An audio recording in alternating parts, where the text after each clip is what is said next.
Piglet by Kinga Lvovska. Chapter 1. The Sun.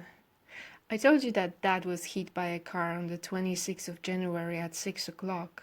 Then a 6-year-old boy fell off the doorframe in my family. In his youth, Dad lived in a house number 6.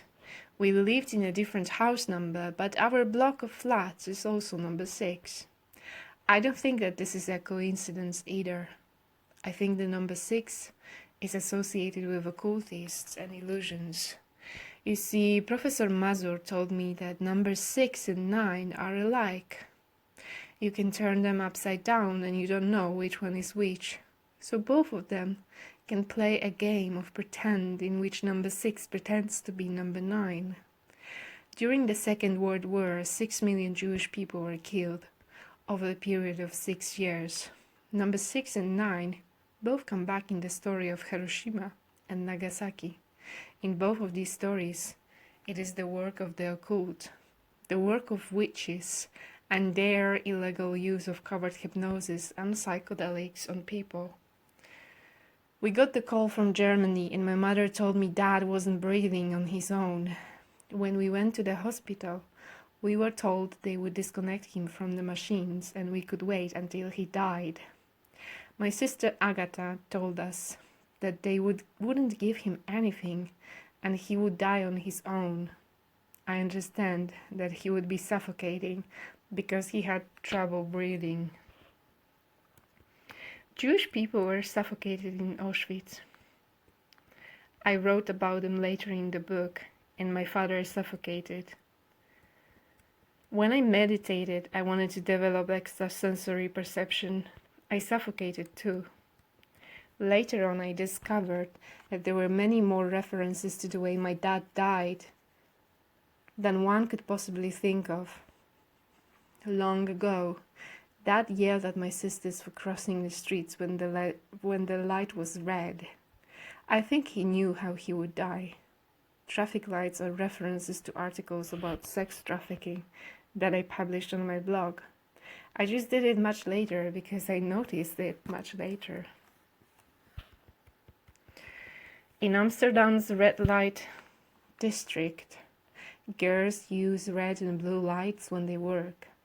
The blue light indicates someone has changed their sex.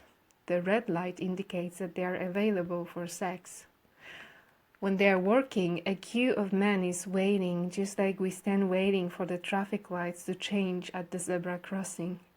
Expressions such as traffic lights or sex trafficking and human trafficking use the very same word, traffic.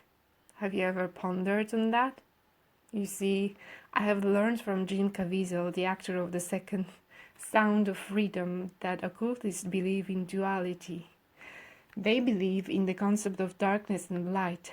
So, light is used by the occult by linking our behavior at the traffic light with our behavior in front of the brothel that is waiting. I won't forget Chandler Bolt talking about everyone using a mouse pad.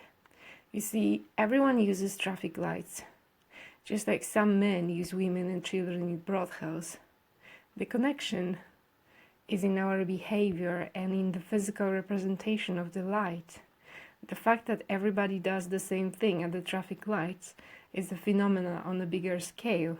It's a phenomenon because of the deliberate link with human trafficking in the name trafficking, and in the action of waiting.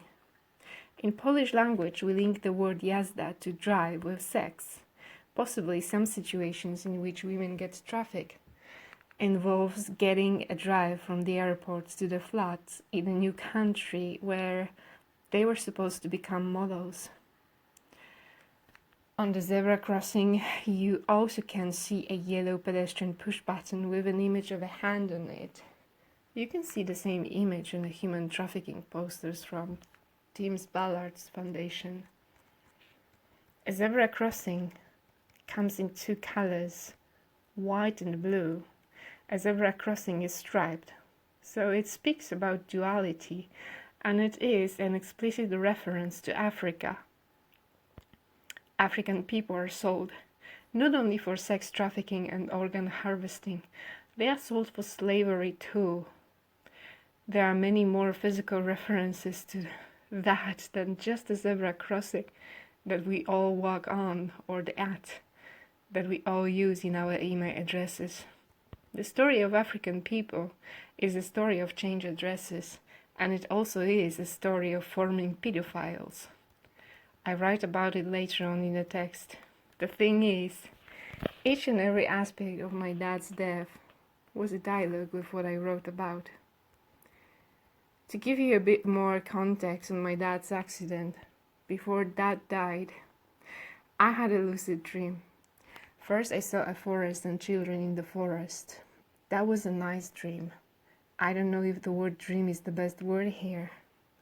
It was happening like in a movie. It was a sequence of actions different from a narrative in my imagination.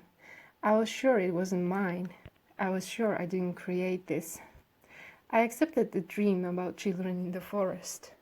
The next day, I had a dream in which Dad had an accident. From the back, I saw a man wearing a dark jacket, blue jeans, and a cap. He was kneeling in front of my dad. I couldn't see his face. I saw Dad in a coat, securing the spine and on the rescue stretcher. I didn't believe it. I didn't want to believe it. I knew I was under influence of hypnosis. I was intimidated in a lot of ways, especially mentally, especially via thoughts, which were closed in vulgar pictures, for example, of shitting on someone. I didn't believe something like that. I didn't want to believe that. I didn't know then that what was that supposed to be? I didn't know then it was a lucid dream which would happen in reality in 1 or 2 days from the moment I had it. I didn't know how my intuition worked. It's hard to know anything when someone constantly forces on you not your thoughts. I called Dad.